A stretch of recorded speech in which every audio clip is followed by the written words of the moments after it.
주식시장이 약세장에서 벗어났다 이런 뉴스가 있어요. S&P 500이 1948년 이후에 가장 긴 약세장에서 벗어났다 뭐 이런 뉴스 기사가 떴는데, 이 뉴스의 근거가 뭐냐, 최근 저점에서부터 20% 이상 주식시장이 상승을 하면 그건 이제 강세장이고, 20% 이상 하락하면 약세장이라고 합니다. 주가가 저점 대비로 이렇게 20% 올라가고 나면 이게 강세장에 진입을 하는데, 그 이후에 확률적으로 좀 더 많이 올랐다, 그러니까 주가가 계속 올랐으니까 앞으로 더 오를 거다, 뭐 이런 근거가 있는데, 자 그러면 얼마나 돈 벌기 쉽겠습니까?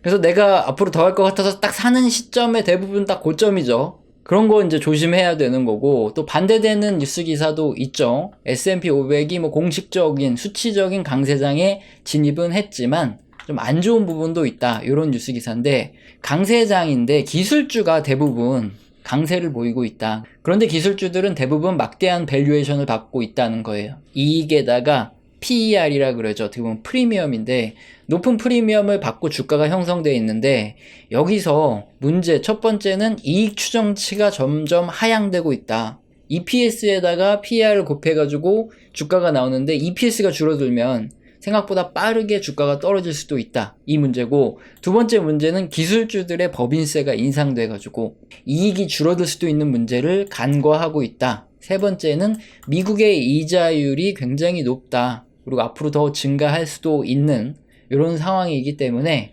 이자율을 무시해서는 안 된다. 기업 전반적인 이익이 감소할 수 있기 때문에 이 부분 조심을 해야 된다, 이렇게 얘기를 하고 있죠. 자, 이놈 말을 들으면 이놈이 맞는 것 같고, 저놈 말을 들으면 또 저놈이 맞는 것 같아요. 어떻게 해야 될까요? 자, 우리가 유튜브 경제 채널을 보는 이유가 뭡니까? 점쟁이처럼 아주 잘 맞추는 그런 놈을 찾기 위해서예요. 왜냐, 편하게 그냥 하라는 대로 사라면 사고 팔라면 팔고, 어떤 종목 사라면 사고 또 팔라면 팔고 이러고 싶어요. 이게 사람의 마음입니다. 그러면 내가 그 사람한테 충성을 다해서 맨날 보겠다, 이게 우리들의 일반적인 마음인데, 근데 현실은 어떻죠? 한때 좀 잘 맞춰요. 그런 사람들이 있어요. 하다가 조금 지나면은 흐름도 틀리고 막 하면서 틀려요. 그러면 이제 나락으로 가는 거죠. 이제 욕만 직설나게 먹고 이제 사라집니다.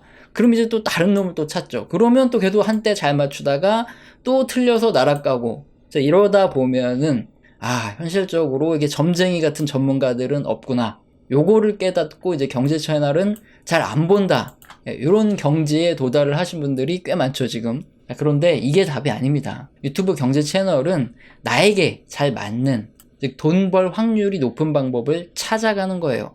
맞는 방법이 따로 있다는 건데, 자, 그게 무슨 소리냐, 단기 트레이딩이건 중장기적인 투자를 하건 뭐 정말 초단타로 스캐핑을 하건 또는 가치 투자를 하건, 이거 직접 해보면요, 나한테 잘 맞는, 즉 수익을 잘 냈던 방법이 따로 있어요. 그런데 뭐 가치 투자를 하시는 분들 또는 뭐 단기 트레이딩 하시는 분들이나 스캘핑 하시는 분들, 가끔 가다 보면은 자기 방법이 옳고 다른 거는 돈 못 번다 뭐 이렇게 하시는 분들도 있는데, 들을 필요 없습니다. 그런 거 없어요. 정답도 정석도 없습니다. 일단 나한테 이상하게 내가 이렇게 방법을 해봤을 때 돈을 잘 벌어다 주는 방법 있죠. 돈을 잘 벌었던, 그게 정답이에요. 그래서 유튜브 채널은 뭘 하는 거냐, 그걸 찾는 과정입니다. 뭐 단기 트레이딩 하신 분들이 힌트 많이 주죠. 어떻게 해라, 중장기 투자도 어떻게 해라, 초단타, 가치 투자 어떻게 해라, 이런 힌트를 많이 주니까 내가 그걸 직접 방송을 보면서 해볼 수 있는 거죠. 그리고 난 이게 잘 맞더라 싶으면 이 같은 투자 방식을 하고 있는 그런 채널들을 찾아서, 이 사람은 이런 식으로 서로 같은 방식을 공유하고 정보를 나눌 수가 있어요. 그래서 유튜브는 그렇게 활용을 하는 겁니다. 우리 채널은 어떤 식으로 보고 있죠? 실물 경제, 요게 GDP 성장률과 여기 주식시장, 여기 검은색이 GDP고 빨간색이 주식시장의 전년 대비 증가율인데, 중장기적으로 거의 유사하게 움직이죠. 이 말은 주식시장은 결국에 중장기적으로 실물경제와 동행하기 때문에 우리는 뭐 주식시장을 보고 주가가 어떻게 될지 예측하지 않죠. 실물경제가 현재 어느 국면에 있냐, 정점, 뭐 고점으로 향하는 성장의 맨 마지막에 있냐, 그러면은 이제 둔화와 침체를 우리가 이제 대비해야 되고, 현재 둔화 국면에 있다 그러면 앞으로 침체 걸 걸 준비를 해야 됩니다. 그리고 침체 상황 다 안 좋다 그러면 우리는 그때 회복이 이제 다가오기 때문에 그런 것들을 눈여겨서 봐준다 이거예요. 그래서 우리는 미래를 준비하는 투자를 하고 있죠. 실물 경제를 우리는 훨씬 더 중요하게 경제 지표를 통해서 보고 있다 이겁니다. 그러면 이 성향과 유사하신 분들은 시청하시면서 도움을 받으시고, 뭐 유사하지 않으셔도 시청하셔서 참고하시면 좋은 거죠. 네.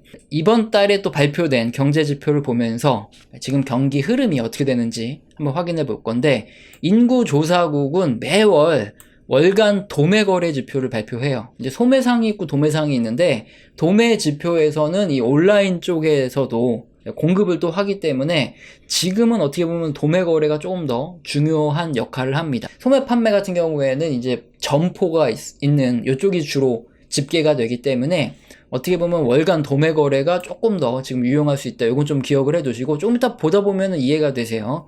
이게 뭐냐, 미국에 위치한 도매 회사들에서 판매량, 재고 이런 것들을 월별로 조사를 해서 추정치를 제공을 해줍니다. 이 도매 판매 이 자료는 소매 판매 자료와 더불어서 수요라는 거죠. 수요와 공급이 경제에서 제일 중요한데, 이 수요를 판단하는 중요한 경기 동향 판단의 자료입니다. 그래서 우리가 꼭 확인을 해야 돼요. 우선 뭐 거두절미하고 핵심 지표부터 보겠습니다. 여기 노란 선이 도매의 재고예요. 물건이 얼마나 많이 쌓여 있냐고.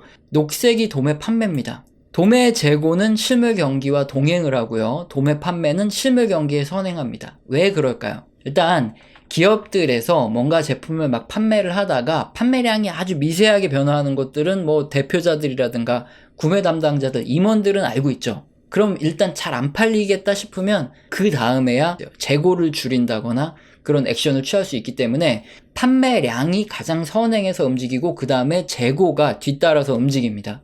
그건 어쩔 수 없어요. 그리고 또 하나, 기업들이 경쟁적으로 막 판매를 하고 있는데 갑자기 수요가 줄어들면서 소비가 감소하기 시작합니다. 그럼 기업들은 박리담의 전략을 쓰죠. 그래서 재고를 확 쌓아서 가격을 팍팍 낮춰서 어떻게든 이익을 뽑아내려고 하는 그런 구간들이 있어요. 그래서 일정 구간들 보면은 최근에도 그렇고 소매가 감소함에도 불구하고 오히려 재고가 올라가는 이런 구간이 역사적으로 꽤 많이 나타납니다. 네, 그런 구간들에서 뭔가 우리가 힌트를 얻어야 된다는 거예요. 자, 즉 판매량이 선행적으로 줄어들죠. 그러면서 재고는 좀 뒤늦게 따라오는 특성이 있기 때문에 판매와 재고의 갭이 커진다. 그럼 이때는 경기 이미 침체를 가고 있거나 또는 침체 직전이에요. 그렇기 때문에 일단 선행적으로 도매 판매가 줄어든다. 그러면 일단 뭔가 우리가 대비를 해야 되고 경기 침체가 오기 때문에 주의를 해야 되는데, 자, 근데 문제가 있습니다. 지금 구간이에요. 판매는 이미 감소를 했고 재고가 오히려 늘었다가 지금 감소를 하고 있습니다. 이런 구간에 경기 침체가 역사적으로 왔는데 어떻게 될 건지 굉장히 지금 불안불안하죠. 그래서 주식시장의 최대 논점이 뭐냐? 지금 경기 침체가 이미 지나간 거냐? 아니면 경기 침체가 아직도 오지 않은 거냐? 이것 때문에 굉장히 전문가들이 활발하게 논쟁을 벌이고 있어요. 누가 맞을까요? 아무도 모릅니다. 네. 경기 침체라는 이런 사건은 어떤 특정한 무슨 디폴트라든가 뭐 전쟁, 테러 등 이렇게 수요를 급격히 위축시키는 사건이 발생했을 때 빵 터져요. 그렇지 않으면 그냥 경기 둔화 상태가 좀 기간 조정이라 그러죠. 쭉 진행되다가 다시 회복되기도 합니다. 그래서 전문가들이며 뭐 누구도 못 맞춥니다. 하지만 확실한 건 있죠. 지금 이런 상황에 이렇게 판매는 먼저 감소했지만 재고가 늘었다가 재고가 둔화되는 그런 국면은 침체가 역사적으로 거의 대부분 왔는데, 만약에 이번에 경기 침체가 지나간 게 아니다, 그럼 앞으로 침체가 온다 그러면은 정말 큰일 난다는 거, 이건 확실하다는 거죠. 그래서 우리같이 보수적인 투자자들은 굉장히 조심을 하는 거고, 공격적인 투자자분들은 뭐 알아서 하시는 거죠. 확실한 거는 여기 세부 지표들 있죠. 도매 판매 세부 지표들에서 경기 둔화의 신호들이 곳곳에서 나타나고 있다, 이거예요. 일단 이게 첫 번째, 차량 도매 판매입니다. 이게 떨어지면 경기 침체고 뭔가 그 직전에 조금 둔화돼요, 항상. 그런 구간인데 지금 약간 둔화되고 있는 이상한 징조가 좀 보이죠. 다음으로 컴퓨터 및 관련 장비, 소프트웨어의 도매 판매인데 2020년 코로나 이후에 급격히 많이 샀어요. 그러고 나서 이제 사람들이 잘 안 삽니다. 뭐 너무나 당연하죠. 집콕을 해야 되니까 컴퓨터도 바꾸고 뭐 기계 부품 소프트웨어도 바꿨는데 이제 더 이상 바꿀 필요가 없죠. 이게 뭔가 뭐 잘 안 돼야지 바꾸죠. 그리고 이제 코로나가 어느 정도 끝났기 때문에 밖으로 나가니까 요거 소비가 급격히 감소하는 건 당연합니다. 그리고 가전제품, 전자제품도 마찬가지죠. 코로나 이후 집콕할 때 굉장히 많이 팔렸다가 2022년부터 이제 잘 안 팔려요. 떨어지고 있습니다. 기계 장비 이런 판매도 최근 고점을 찍고 떨어지고 있어요. 기업들의 이제 설비 투자가 이제 고점을 찍고 떨어져 내리고 있다. 설비 투자 기업들이 더 이상 하기 힘들다는 거죠. 그리고 식품 및 뭐 관련 제품의 도매 판매도 이상해요. 이게 고점 찍고 떨어지는 구간들은 이제 좀 뭔가 문제가 있는 이런 구간들인데, 자, 어떻습니까? 침체 신호만큼 최근에 좀 떨어지는 게 나와요. 그래서 요거 굉장히 좀 조심해야 됩니다. 특히 식품 관련 것들이 도매가 떨어진다 그러면. 그리고 석유 및 유제품 판매가 뭐 급감하고 있는 거 다들 알고 있고요.